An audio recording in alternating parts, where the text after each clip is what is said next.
Hi everyone, তোমরা সকলে কেমন আছো? আশা করি ভালোই আছো। তো আমিও ভালোই আছি তোমাদের আশীর্বাদে।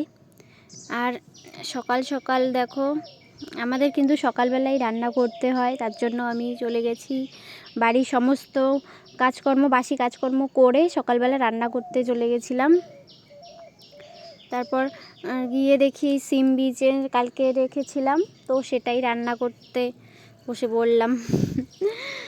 তো সিম বীজ কে কে খাও কমেন্টে জানিও। আর সিম বীজ খেতে কার কার ভালো লাগে? আমার তো খুবই ভালো লাগে, আর আমাদের বাড়ির প্রত্যেকেরই খুবই ভালো লাগে।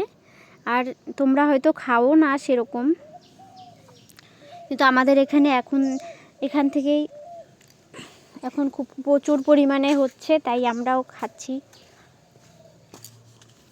আর এখন হচ্ছে শুভ দুপুর, সবাইকে শুভ দুপুর। দেখো, রান্না করতে গিয়ে আমার যা হাতে লেগে গেছিলো না, খুবই গরম একটা ছ্যাঁকা লেগে গেছিলো, আর সেটাই খুব জ্বলছিল। তারপর দেখো, আমি সবজিতে দিয়েছিলাম হলুদ কম, সেটা আবার দিয়ে দিচ্ছিলাম।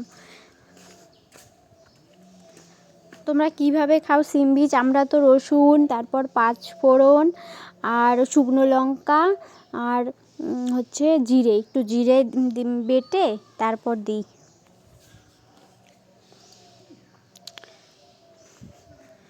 দেখো, এক বল হয়েছে সবজি। আর ছিল কালকের মাছ, বাসি মাছ ফ্রিজে রেখে দিয়েছিলাম, সেটা দিয়েই সিম বীজের ডাল করেছি আজকে মাছ দিয়ে। সিম বীজের ডাল করতে কিন্তু অনেকটা সময় লেগেছে, কারণ সিদ্ধ হচ্ছিল না। আর এত গাছের গোড়ায় এতটা পরিমাণে এখন সার দিচ্ছে সবাই, যার ফলে কিন্তু সবজিগুলো খেতে ভালোও লাগছে না, আর খেলেও প্রচণ্ড ক্ষতি হয়, কারণ এত সার দেওয়া সবজি খাওয়া একদম শরীরের পক্ষে ভালো নয়। তার জন্য কেনা সবজি তো আমি বাড়িতে আনতে বারণ করি, তবু আনে কী করব, না খেয়েও তো উপায় নেই, কারণ বাড়িতে তো আর সবজি হচ্ছে না। তো আমার কিন্তু ডাল হয়ে এসেছে, হয়ে আসলে আমি নামিয়ে নিয়ে তারপর আবার রান্না করেছিলাম একটুখানি শাক। কালকে পালং শাক এনেছিল বাজার থেকে, তো সেই শাকটাই রান্না করেছিলাম। শাকটা শেয়ার করতে পারলাম না, সরি, কারণ সেটা ক্যামেরা করিনি, তাই শেয়ার করিনি। তারপর দেখো, জটকলা কেউ দেখেছো? ওই দেখো জটকলা আমাদের এখানে। জটকলাটা হাতে নিয়ে দেখালাম, আমার যেন কীরকম লাগছিল, মানে হাঁচি হাঁচি লাগছিল, তাই হাঁচি দিচ্ছিলাম। এই দেখো, ফুল নিয়ে প্রপোজ করতে চলে আসলাম তোমাদের সঙ্গে। কার কার ফুলকপি ভালো লাগে? আর শীতের সিজন, ফুলকপি তো আসবেই বাড়িতে, তাই না?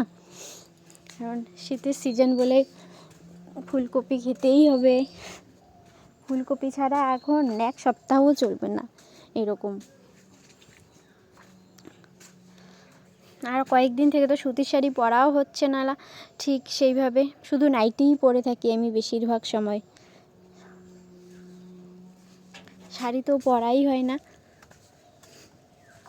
তো হঠাৎ হঠাৎ পরি, আর প্রায় বেশিরভাগটাই আমি নাইটিই পরে থাকি। নাইটি পরতেই ভালো বেশ, বাড়িতে কোথাও গেলে তো শাড়িই পরতে হয়। সবই পরি, চুড়িদারও হঠাৎ হঠাৎ পরি, চুড়িদার পরি, 3 পিস পরি, কিন্তু এতটাও খারাপ ড্রেস পরতে দেয় না এখনও, কারণ আমাদের গ্রামের বাড়ি তো, তাই শাড়িটাই বেশি পছন্দ করে সবাই, তাই শাড়িই পরতে থাকি। লোকের পছন্দই আমার পছন্দ, গ্রামের লোক যেটা পছন্দ করবে সেটাই তোমাকে পরতে হবে।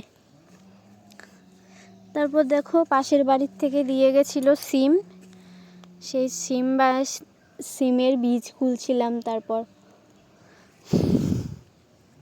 সিমের বীজ খুলতে না আমার বিরক্ত লাগে, একদম ভালো লাগে না, কিন্তু কি করব, বিয়ে করতেই হবে, শ্বশুর বলেছে বের করতে। তারপর বসে বসে বের করছিলাম সিমের বীজ। আর এই সিমগুলো না, মানে এত আগে হয়ে যায়, এখনও কিন্তু আমাদের এখানে সিজন মানে সিমের সিজনেই আসেনি। আর এই সিমগুলো দেখো কবে থেকে সেই হচ্ছে, আর খাওয়াও হচ্ছে, বীজ খাওয়া হয়ে যাচ্ছে। আর আমাদের গ্রামে এখনও সেই রকমভাবে সিম গাছে এখনও সিমই হয়নি, কারণ এটা হচ্ছে আগে হয়ে যায় এই সিমটা। তো ভালো থাকবেন সবাই। মাঝে মাঝে কয়েকটা ব্লগ ভিডিও করব ভাবি, কিন্তু আর সময় আর হয়ে ওঠে না। তো আজকে ছেলে ঘুমিয়েছে তাই একটু ভিডিও করে নিলাম। আর ভালো লাগলে সবাই লাইক, কমেন্ট অ্যান্ড শেয়ার করবেন। আর আজকের ভিডিওটা এখানেই শেষ। Tata, bye bye.